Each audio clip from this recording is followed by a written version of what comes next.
Good morning guys, kumusta po kayo? So anyway, magandang umaga po sa inyong lahat. Narito ako sa isang bakanting lote sa isang subdivision. Ang alam ko dito, ang pagkasabi sa akin ay binibenta ito. Ang tinanong ko kung magkano, sabi niya more or less 1,000 square meter.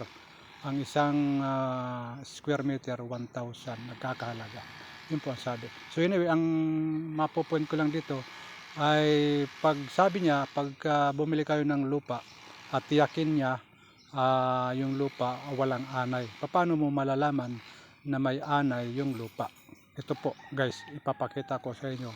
Paano mo malalaman na may anay ang lupa na bibilhin mo? Tingnan mo. Yan po guys, tingnan natin. Ito, may nakaumpok na lupa rito. Sabi niya, pagka may nakaumpok daw na lupa, may anay po yan. So titingnan po natin kung mayroon niya. Ayun niya, mayroon no. Naku po, ang dami. Ayun, ayun no. Ayun.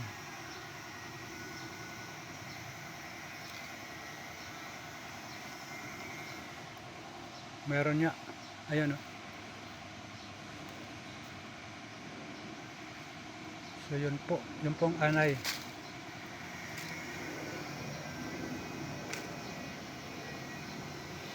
Bahay po nila itong anay. So dapat ay ayun no. So malalaki siya guys. Ayun no. So yan po ang bahay ng anay.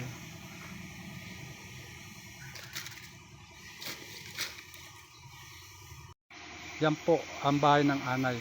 So dapat pinupuksa po yan dahil pag binili mo yan at tinatayan mo ng bahay, yan po ay gagapang doon sa inyong bahay na itinayo at doon po maninira ang inyong mga kagamitan.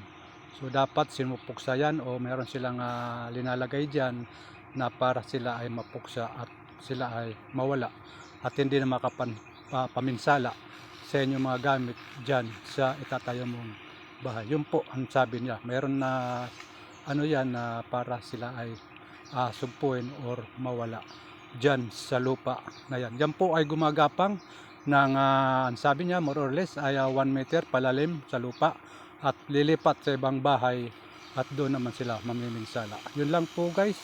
Naway kayo mayroon na pulutan aral sa umagang ito. Silso Regarde po, nagpapaalala